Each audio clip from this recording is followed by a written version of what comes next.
Always special to be here in New York City. Thank you all very much for being here for the UFC 295 Prochazka versus Pereira press conference. Of course, the pay-per-view goes down live Saturday night, November 11th, of course, inside this world-famous Madison Square Garden Arena in New York. Limited tickets still available, of course, at the box office. So if you don't have them, now you know. All right, who has the first question? John Morgan, take it away. Yes, sir. I'd like to start with Yuri, please. Yuri, when you were injured, you obviously vacated the belt so the division could move on, but then there was a draw, and then there was an injury, and so it didn't really move on. In hindsight, do you wish maybe you hadn't vacated the title and that you'd have kept it this time, or do you feel like it was the right choice? It was the right choice because show must go on. The division must still grow. Let us see who's the best guy now here, and this guy I want to face. Nice. And Yuri, I know you still kind of consider yourself champion. So what does a victory here mean for you? I mean, is this an amazing new accomplishment in your career to come back from injury and win this again, or is this simply just restoring order in the division, so to speak? It depends. One side in me, it's taking that it's another fight, another place, another opponent. No, there's no other thing. But the second thing, beautiful city, New York, Madison Square Garden, main event, great opponent. I'm happy for that, so like that. Thank you, Yuri. If I could for Alex, please. Alexei, here you are, just your 7th UFC fight, fighting for a 2nd UFC title, which is a pretty incredible accomplishment. You've been a champion before, but what would this victory mean for you?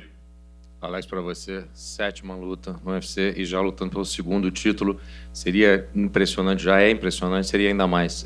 Quão especial seria a oportunidade de ganhar um 2º título? Bom, para mim muito especial, mas eu acho que é pelo trabalho que eu fiz, desde quando cheguei na organização, fui campeão e estou tendo a oportunidade novamente aí de estar disputando e levando mais um cinturão em outra categoria. Be amazing for me. Obviously, it's the fruit of all the work that I've done since I come to the organization. To have the opportunity to fight for another belt, it would be great. You obviously have a great opponent here, and should you be victorious, you have a great opponent in Jamal Hill lying ahead as well. But I got to ask, you chased Israel Adesanya for a lot of years. Do you expect him to chase you to 205 as well at some point? Você tem um grande oponente em frente, você também fala-se muito de Jamal Hill, mas por muito tempo você esteve aí quase que atrás, na cola do Israel Adesanya. Você acha que ele agora vai ficar na tua cola e vai perseguir você? Bom, eu acredito que não. Eu acho que, ele deu uma declaração, falou que ficar um tempo parado, e eu tô em atividade, tô sempre lutando. Se ele estivesse lutando, eu poderia pensar dessa forma.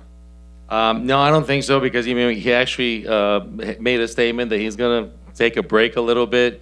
I'm active. I continue to fight. Maybe if he was continuing to fight now, if he was active, maybe I would think that way. Thank you, Alex. John, just one quicker for you. I usually leave you to the MC duties, but you're pretty great at contextualizing stuff. Here we are, 30th anniversary, 4 athletes from 4 different parts of the world. What do you think this event signifies for the promotion and just kind of where the sport is right now, 30 years in? Well, it feels like a celebration of coronation, and there's no better place to do it, even for a Boston guy, by the way, than New York City. But it's about the athletes at the end of the day, and I have to shift the focus there. And for Tom Aspinall and Sergey Pavlovich to step up into this type of setting, and these two gentlemen in a fight that on paper is as good as any we can put together, it just doesn't get a whole lot better. And check the betting lines, right? Pick'ems on both sides. We're very excited. Countdown is on to Saturday night, Johnny. Question for Tom Aspinall. Tom, lovely shirt. I saw earlier today the UFC posted a video of people back home in the UK offering their support and their thrill for you to get this spot. I'm curious what it means to you to get that sort of support from back home. First of all, thanks for the compliment. It was very expensive. I don't like putting my hand in my pocket too much, so special occasions and all that shit. Heavyweight titles coming up, so, got to look sexy, thank you. It was amazing, mate. People like GSP, people like Gordon Ramsay, absolute UK legend. Yeah, it was nice, mate. It made me a little bit emotional, to be honest. I really enjoyed it. You mentioned there this is a big event, wanting to look sexy. I'm curious, now that fight night is nearly here and that title shot is on the horizon, do you feel like this is a big event for you, or are you just treating it like any other fight week? Yeah, because of the short notice and stuff, I didn't really have too much time to think, to be honest. It's like I had a 2-week training camp, not even really a training camp, 2 weeks, but I had 2 weeks of training. Next minute I'm flying across the world, I'm here. So Yeah, I didn't really have too much time to think. It feels pretty normal. As far as the short notice, is this kind of a weird fight where that short notice might not play into a factor because this fight could well be over in 5 minutes? I don't know. We'll see. We'll see, mate. It's heavyweight MMA with two massive guys. I'm a massive guy. Obviously, he's a massive guy. We've both got some big heads. You know, we're both sniper's dream, they like to call me with this head. So let's see if we can both, let's see if we can land on each other. And I'm sure one of us is going to land at some point. Thanks very much. Question for Sergey. Sergey, Tom has continuously called you the most dangerous man in the UFC, but for you, do you believe he is the most dangerous guy you could be fighting this weekend? Сергей, Том продолжает называть тебя самым опасным тяжеловесом в UFC, но для тебя, как тебе кажется, как оппонент, как соперник, он тоже самый опасный сейчас в это время? Спасибо Тому, то, что он меня так хорошо ценит. Конечно, Том очень опасный парень, который может и побороться, и подраться. Это очень опасный парень. Мы его воспринимаем на все 100%. Тут нет каких-нибудь поблажек и так далее. Это будет полноценный бой. Thank you very much to Tom for giving me that distinction to be the most dangerous in the division. But, you know, I also think that Tom is a pretty dangerous guy. He's very good at stand-up, very good on the ground. We're not taking him lightly. We're preparing for 100%, and this is going to be a real full fight. In your opinion, do you believe, based on his movement and your power, that this is a fight of speed versus power? Твое мнение, поскольку у него такие быстрые движения, он так быстро двигается, и у тебя такая мощная сила, тебе кажется, что это противостояние силы против скорости? Но я думаю, тут не только сила против скорости. Я повторюсь, что мы оба бойца, которые могут и в стойке, и побороться. Это вообще противостояние очень интересное, поэтому приходите, посмотрите, будет очень жарко. It's not necessarily just a competition of speed versus power. As I said before, I'm going to repeat myself. We're both very good at stand-up. We're both very good on the ground. So this is going to be a real fight. So please come in, come see the fight. You're going to enjoy it. Question for Alex back here. Obviously, like John said, since Yuri gave up the belt, we had that draw, and then Jamal Hill won, and then he had to vacate as well. So obviously, Yuri technically never lost his light heavyweight championship. So I'm curious, do you view Yuri as the rightful champion? Are you trying to claim his title, or do you view this as like an actual vacant title fight? Para você, Alex, tudo que aconteceu desde que a gente viu a luta, obviamente o Yuri foi campeão, teve que deixar o cinturão. Depois você teve aquela luta que teve um empate. Depois disso, você tem o Jamal ganhando e ele também teve que deixar o cinturão de lado. Você vê nesse momento, com tudo que aconteceu, que você está lutando contra aquele que realmente é o campeão e que ele é o campeão, que você está o correto campeão nesse momento ou não? Bom, os dois têm o mérito, né? De alguma forma eles tinham o cinturão, então foram campeões. E, pô, isso pra mim não importa. Tô focado nessa minha luta. Quero fazer uma luta muito boa, né? E ganhar mais esse cinturão. I think to each their own merit. They both want something. Right now, it doesn't matter to me. I'm focused on this fight, and I want to be the champion. Question for Yuri in the back. Your fight against Glover was obviously very well received. Some people think it's one of the best fights in UFC history. But you yourself said after the fight that maybe you were a little disappointed in how you fought in that fight. Maybe there were some mistakes. So I'm curious, when you envision this fight on Saturday, how do you view the perfect fight against Alex? For me, it's not just about the perfection, but about to take the action, yeah, and that's my opinion. To show my best performance, like every time. But now, I had more than 1 year to think about my style, my performance in the cage, what to do, what not to do, and now I really don't care about that because I just will go there and do everything for a win at just the moment. Then finally, one for you, John. Obviously, fans were very excited to watch John Jones fight Stipe Miocic, but I think both of these men in the new main event said, not a lot of fans asked for refunds because, we're still fighting on that card too. So do you get a sense that this fight in the main event is really one of these fights that fans just have circled throughout the rest of the cards lined up? It's a dream scenario for fight fans, right? And the promotion cuts my check, but I am a hardcore fan at my core when it comes to MMA. And the fact that there was no buildup for a fight of this magnitude is systematically crazy. The fact that these two men 3 weeks ago were probably not going to be the next fight for each other, and now they're fighting for an interim belt. Who knows what's going to happen with the two legends and that legacy fight and what the future for those two men will hold thereafter. But as far as I'm concerned, we're crowning a new heavyweight champion this weekend. We will have two heavyweight champions, and we'll see where we go from there. But we got the two best guys in the world, I think, right now, other than those other two, and we're excited, my man. Alex, tudo bom? Fazer em português aqui. Você vence, como já mencionaram anteriormente, você vencendo sábado agora, você entra para um seleto grupo do UFC de atletas que foram campeões em duas categorias. Primeiro brasileiro, depois da Amanda Nunes. Caso você conquiste isso, você terá feito em 7 lutas, que é um recorde. Esse recorde, tem algum outro recorde que você interessa? A busca por recordes é algo que te interessa no seu legado no UFC? Alex, with this fight, with a win now in the title, you would be a part of a select group of athletes that have been champions in two weight divisions, especially the first Brazilian since Amanda Nunes. A record also because of 7 fights. Would you look at other records? Is it important for you? Is that record chasing in any capacity? What other records are you chasing? Bom, quando eu cheguei na organização, o meu intuito, né, era me tornar campeão, fazer as lutas que eu poderia fazer para chegar até ali, né, ser campeão. Foi o que eu fiz, né? Eu não cheguei com o intuito já, pô, quero ganhar em 2 categorias, né? Eu vou dando um passo de cada vez. Então, depois eu vi que no peso médio estava um pouco mais complicado, pô, devido ao peso, que eu já expliquei para todo mundo, resolvi subir de categoria e agora estou tendo a oportunidade para ganhar esse cinturão. E depois eu não sei o que acontece. A gente vai trabalhar e, pô, passo de cada vez. When I came into the UFC, my goal was to be a champion. That's what I wanted to be, and I was able to accomplish that.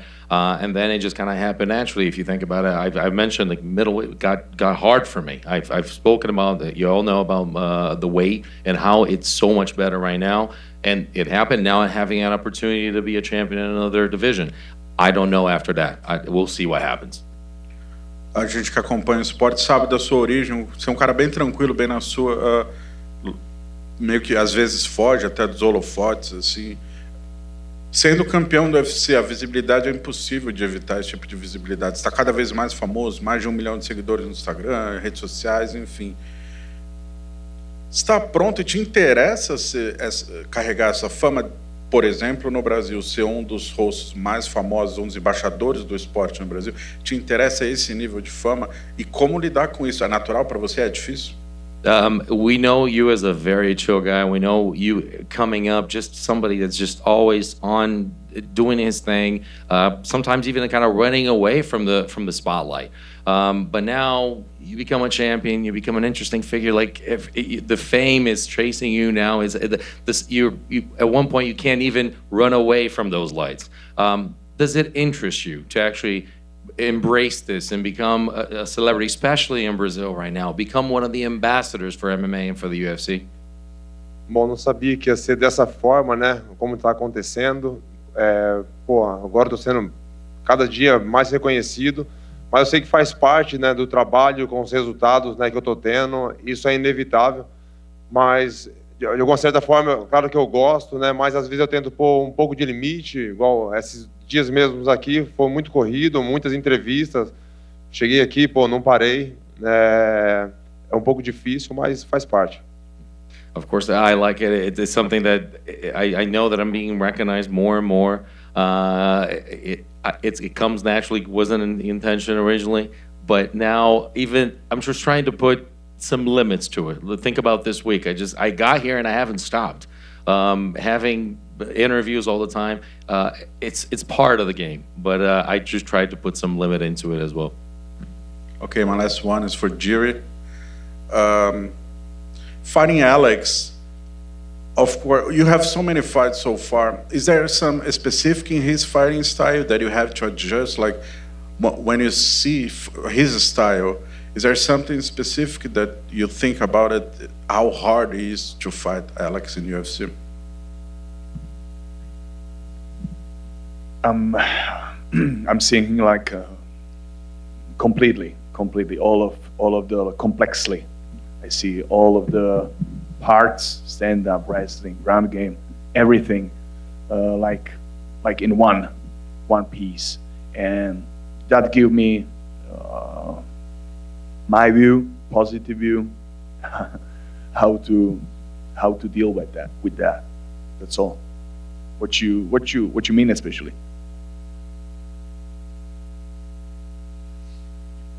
Just over here, a question for Tom. Hi, just over here.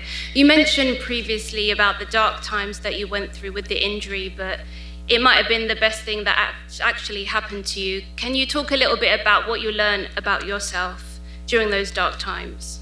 Yeah, I learned a lot about myself. I learned that big guys need to train with big guys, very important. I feel so much better mentally and physically through training with other heavyweights every single day, 4 or 5 heavyweights, easily a day. Yeah, and I just wanted to focus everything on becoming the UFC heavyweight champion of the world. Do you know what I mean? Before I was like half in and half out. Since the injury, you know, I had a lot of time to think. I had a lot of time to realize what I need to put my focus on, what I need in my life, both inside and outside the gym. And yeah, it was a blessing in disguise. It was shit at the time. It was absolutely terrible, but I learned a lot from it, and I'm completely different now. And you said before that, you know, of course, this week has been, everything's gone so fast, but have you had a moment to just pause and reflect on the journey that you've had to get to this point? Not really. I'll probably do that when I've retired, to be honest. Like, this sport is like, Saturday will be done, and then it'll be like, when's the next one? That's the way it works. It's like, when's the next one, when's the next one, when's the next one? And I think that when you stop and then start thinking about what you've done so far, that's time you start getting a bit comfortable. And I ain't trying to be comfortable. I'm trying to be the best heavyweight walking the face of the earth. I'm not trying to be comfortable. So I'll look back when I've retired. I'll tell the kids, I'll tell the grandkids, I'll tell anyone who will listen how good I was. But for right now, I'm focused on the task at hand, and that is obviously Saturday night. And of course, the UK have had 2 champions, Michael Bisping and Leon Edwards. What would it mean to you to bring the interim title back to the UK? Yeah, it's massive. UK MMA is so big right now. Like, we've got such a small country. We've got so many good fighters in the UFC right now, and in other organisations as well. Like, we're doing so well as a country, and it's massive for me to win the heavyweight title and bring it back to the UK. Is absolutely massive. Alex, over here. How special is it that you're about to become the first person to headline 2 UFC events at Madison Square Garden? Alex, para você, o quão especial é saber que você é a pessoa que duas vezes você é o evento principal no Madison Square Garden? Bom, fico muito feliz, né? Poxa, todo mundo sabe que eu fiz a minha estreia aqui, onde eu fui campeão no médio, e tô tendo a oportunidade aí de levar mais esse cinturão. Então, pô, a minha felicidade é imensa. Eu só não demonstro, né? Não dou muita risada, mas, pô, tô muito feliz. It's immense. It's just so important. Everybody knows the history and what I was able to accomplish here at middleweight. It's such a special moment, and believe me, I am really happy. I just don't smile much, but believe me, I am happy. And then Tom, over here, one more from me. Yesterday, you said that Sergey was probably the scariest man in MMA. So I'm just wondering, first impression seeing him on stage here. Pretty scared. Scary guy, mate. Yeah, he's definitely an intimidating guy. But that being said, I do my best work when I'm scared. Fear is something that I have a really good relationship with, and it gives me a superpower. So generally speaking, the more scared I am, the better I do in the fight. So that's... DC actually told me today about, what was it, honey badger, the animal? Yeah, honey badgers are the league leaders in fear, so they're pretty dangerous in combat. That's me. I'm the honey badger moving forward, so I'm happy with that. That's cool. Tom, sticking with you, I know you said yesterday you accepted this fight under the worst circumstances possible. I'm wondering, though, if you'd had a full camp, what do you think the difference in feeling would be right now, this close to the fight? Would it be a physical confidence, a mental confidence? How would things be different? Well, I'm still confident either way. Obviously, I said yesterday in a few interviews, I'm not the type of guy who's going to fly across the world, sign a contract, and show up if I don't think I'm going to win. That's just not in my nature. I would have definitely liked more time to prepare, obviously. But I know one thing. I'm not going to fucking win the fight sat on the couch watching TV, watching it. Like, I'm going to be in there Saturday night. I'm dangerous. And it takes one shot at heavyweight. And I'm not going to land that sat in the UK watching it on TV. So why not be here having a go? For sure. For you, Sergey, you've obviously been the backup fighter earlier this year. You're supposed to be the backup fighter here, and then you get Tom. So you've had like 4 or 5 names on your mind over the course of this year. How much did that help you prepare for this short notice change to Tom and focusing on him? В начале года ты уже должен был драться на замене, теперь ты опять должен был назначен быть на замену, и теперь в конце концов тебе дают имя Тома. Насколько вот 4 соперника, в принципе, к которым ты готовился, повлияло на то, насколько ты заряжен, насколько ты готов и к твоему подходу к бою? Ну, в принципе, я делал общую работу, как мы понимаем. Джон Джонс очень хороший борец, Стипов очень хороший страйкер, поэтому мы делали и туда акцент. Такая общая работа. Как мы понимаем, Том у нас парень универсальный, как я повторюсь, он может и бить, и бороться. Единственные коррективы некоторые внесли, а так в целом подходящая работа была. Yeah, you know, we did a general camp. We prepared for John Jones, who's a great wrestler. We prepared for Stipe Miocic, who's a great striker. So I have a general camp that was done for any fight that was going to be put in front of me. And then when we got Tom, obviously we did some adjustments because Tom's fast, Tom's speed, and so on. So yes, we did shift a couple of things, but in general, the work has been done. And just lastly for Alex, a lot of talk up here about how you can break Randy Couture's record and become the fastest fighter to 2 UFC belts, 7 UFC fights. If you pull this off, given your background in glory, 2 belts there, do you think people need to start talking about you as one of the greatest combat sports athletes of all time with Henry Cejudo and all these other people who have done things in multiple sports? Para você, Alex, você tendo a oportunidade agora, nessa 7ª luta, ser campeão em uma outra categoria, você tá para quebrar o recorde do Randy Couture. E realmente um recorde que te coloca numa categoria que grandes lutadores da história do esporte de combate. Uma vez que, com tudo que você fez no Glory, em kickboxing, tudo que você está fazendo no UFC e ganhando esse título, você acha que está na hora de considerar você como um dos grandes atletas de esporte de combate, como o próprio Randy Couture e o Henry Cejudo, pessoas que fizeram coisas fora da caixinha? Bom, não sei quais são os critérios, né, para ter esses títulos, mas eu estou fazendo o meu trabalho, assim como eu fiz no Glory. Eu não esperava que eu ia para o Hall da Fama, né? Mas eu fiz o meu trabalho, eu não pensei nisso. No UFC também eu não estou pensando, mas é claro, se tiver algo especial assim também, eu vou ficar muito feliz. I don't know what's the criteria for actually calling somebody, these kinds of titles, the greatest athletes in combat sports history, but I don't think about it that much. What I did was do my job. When I did what I did at Glory, I wasn't thinking about the Hall of Fame. I just wanted to be a champion, and I did it. Same thing in the UFC. Doing everything I can, being a champion, and if I get this, of course, it will be a pleasure, and I would love to be considered for those. Question for Sergey over here. The betting line on this fight has you just very, very short underdog, same line as your fight against Curtis Blades, and you put him away pretty quickly. Do you embrace this opportunity, as the odds makers, having you as the underdog? Ставки на этот бой, ты андердог чуть-чуть, так же, как ты был андердогом чуть-чуть с Кертисом Блейдсом, но ты его достаточно быстро закончил. Насколько тебя это заряжает, что на тебя ставят как андердога? На самом деле я вообще не смотрю на ставки, это совсем другое. Я же говорю, выйдем в клетку и там посмотрим. To be honest, I'm not a betting man, so I don't care what the bets are. I said it already, I'm going to say it again. We're going to go into the octagon and we'll see what happens. And my last question for you, John. You made the comment earlier about how both these fights are pick'ems, but to my data at least, this is the best pay-per-view betting-wise that we've seen all year. Not a single fight over minus 300 on the main card, only one on the entire card. Just kind of curious, everyone's, complaining about not John Jones, Stipe, but this might look as good as it's been all year. Just curious your take on that. Yeah, I don't hear all those complaints necessarily, and it's a matchmaker's dream when you can have a fight that plays out on paper as evenly matched as this one. It's not always our reality, but the matchmakers will certainly be happy to know that the prices are so close for the 2 marquee fights this weekend. This question's for Mr. Anik. Welcome back to New York. I am deeply sorry about the Patriots, by the way. Thank you, sir. No problem. I believe this card is flying on the radar because there's no trash talk. There's not a lot of noise, not a lot of bells and whistles, just great martial artists, the best martial artists in the world competing. New York is the state and the home of high-stakes, high-rewards fights since the days of Joe Louis versus Max Schmeling. How would you sell this to the casual viewer and the casual fight fan of why they need to see this fight? Because we know why they need to see this fight card, but how would you sell it to the casual viewer at home?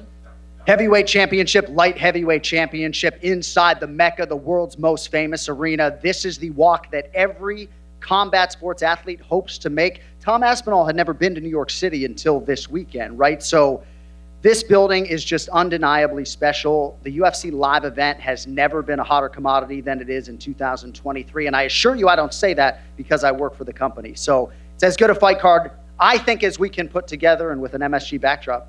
We got 15 Super Bowls a year, the one the NFL does and the 14 that we do, man. So. That's a very, very good point, sir. Questions for Sergey. You win this interim championship. You're one step closer to join the ranks of the Russian bear Oleg, who won UFC 6, and Khabib Nurmagomedov, former champion. And of course, I see a lot of comparisons to you and Fedor Emelianenko. Do you consider yourself or put yourself within the ranks of those esteemed incredible champions? Давай представим, что ты действительно выиграешь этот временный титул в субботу. Получается, что ты уже теперь на рангах таких людей, как Олег, который выиграл UFC номер 6, таких людей, как Хабиб Нурмагомедов, который был чемпионом, ну и таких людей, как Ислам и так далее. То есть ты получаешься одним из важных чемпионов. Ты ставишь себя на эту ступень тех людей, плюс тебя сравнивают с Федором. То есть ты считаешь, что ты один из лучших вообще тяжеловесов, атлетов, которые сражались в UFC? Ну, для меня самое главное пояс, а остальное уже, пускай поклонники, эксперты, они сами сравнивают, это ихняя работа. Моя работа другая. You know, the most important thing is the belt, and the rest, let's leave it to the experts. Let them say who's the best, who's on ranks, who's in what place. My job is something totally different. Jirko, how special is this day in your life? You came from a small city in Czech Republic, and now you are fighting, getting your title back in the most famous arena in the world. Thank you for question. That was, since I started with the martial arts, that was in my head, in my visualization all the time. These big moments, and that I can handle the world championship. And Sunday morning, 6 o'clock, the whole Czech Republic will be watching. 1 month ago, you went media silence. What would you like to say to your friends, training partners, and all the fans, they follow you? I just want to say thank you to all of the fans from Czech Republic, especially to my team, to all of guys who's standing behind me, and we are going for that. Let's go for that victory. Thank you. Vítězství. Question for Tom here to your right. I know earlier this week you said you didn't want to think about the magnitude of fighting in an arena where greats like Mike Tyson and Rocky Marciano have fought. But now that you're actually in the shadow of the arena, has the magnitude of the occasion sunk in yet? I was in the arena a couple of days ago as well, actually. I actually went to go and see the seating area and all the kind of stuff where we're actually going to fight. And no, not really. We'll see on Saturday. But I'm not really.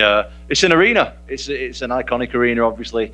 It's the arena where every combat sport athlete wants to compete, or at least I do. But at the end of the day, mate, it's another arena, and I'm going in there to do my job. My job is to fight this big, scary fella over here, and I'm going to give it my best go. And I know you said you haven't thought about the magnitude of it, it's just another arena, but have you thought about the magnitude of winning the belt, bringing it back to Wigan, and putting it in your dad Andy's front room? Of course, I've been thinking about that since I was 8 years old, so yeah, definitely thought about that before. And couple of days away now, it's going to happen. Cheers, man. John, welcome to New York. We are not sorry about the Patriots, by the way. I only get one question, so I wanted to ask Tom. You said the shirt was very sexy. You had deep into your pockets for this. Where is it from? Shout out the guy. You don't think it's sexy? I do. You said it. You said it was a sexy shirt. Does it look sexy on me, though? 100%. Oh, thanks. That's very nice of you. I think you can't polish a turd, but I'm trying my best over here. I'm not going to shout out where it's from, because they didn't give it me for free. If I got it for free, you better believe I'm name dropping. But I had to pay for this shit, so I ain't shouting nobody out. The Brock Lesnar, they ain't paying me nothing. Gotcha. Tom, yesterday, I'm on your right. I asked you about what are the difficulties in finding weaknesses in Sergey's game, but what about the strengths? We know he has the power, but what about his hand speed and pressure? What else impresses you? He impresses me everywhere. I don't think you can look at his game and be like, this is where he's weak. I think the biggest issue that he's got fighting a guy like me is there's not another guy like me in the heavyweight division. It doesn't exist. Like, it literally doesn't exist. There's nobody 6'5", 260 who moves like I move. He can get all the training partners in the world that he wants, but you can't replicate a guy like me in the gym. And also, I'm not going to stand in the middle of the cage and have a shootout with him. Do you know what I mean? I'm not going to have a dick measuring competition with him, both literally and figuratively, because he'll probably win both. You know what I mean? So we're going to. We're going to see what happens. We're going to see what happens, mate. We're going to see what happens. And speaking of that movement, what are the keys of like when do you know when to close the distance and to bounce out when you're trying to use that distance management? I don't know. We'll see. Practice is how you do it. But I think I'm really good at doing things under pressure. That's one of my biggest strengths. Is when the pressure's on, that's when I thrive. And what I'm realizing as I'm getting more mature in life in this sport, you know, I've had quite a lot of fights now, is not everybody can do it. Not everybody can perform under pressure. Not everybody can make decisions under pressure. And I believe that I'm one of the few people that can do it. And just one last one for Alex. While you were in Glory, what were your thoughts on potentially ever grappling or wrestling? You showed a lot of improvement in that area of your game, especially in your last fight. Do you enjoy it now? And what were your thoughts on wrestling and grappling back then? Uma pergunta para você. Quando você estava no Glory, estava só no kickboxing, você se imaginava, qual que era o teu pensamento geral sobre você fazer grappling, você entrar em luta, você fez jiu-jitsu, tudo lá no chão? Você melhorou muito. A gente vê que você está treinando e melhorando. Como é que você se vê hoje fazendo isso? Eu comecei a treinar em 2009, né? Foi onde eu conheci o esporte, né? Em 2015 eu comecei a treinar MMA, mas treinava pouco, né? Mas eu nunca imaginei que ia chegar nesse patamar. Isso nunca passou pela minha cabeça. I started training in 2009, and then in 2015 I got into MMA, obviously just getting experience with everything, but I never thought that I was going to be at that, you know, that upper echelon, that level that I am right now. Never occurred in my head. У меня вопрос к Сергею. Ранее в этом году Том в интервью Believe Me You сказал, что Сергей отказался принимать бой 2 раза. Если это правда, по каким причинам? Question is for Sergey. Earlier in the year, Tom said in an interview that Sergey refused to accept the fight twice. If that's true, what were the reasons? That's untrue. I never said that. Это неправда, я такого не говорил. Believe Me You. Bullshit. Believe Me You interview. Sorry? Believe Me You. There was a Believe Me You interview? Probably Bisping? No, I never said that one time he pulled out of the fight because he had visa issues, but I didn't say that he pulled out because he's scared, because obviously no, I never said that. Один раз он отказался от боя, потому что вроде бы были проблемы с визой, но я никогда не говорил, что это из-за страха или из-за чего-то. Но я не говорил, что из-за страха. Не то, что отказался. Если там бой назначали, наверное, было либо ковидные какие-то меры, либо не было визы. Такого, чтобы отказывался от боя, никогда этого не было.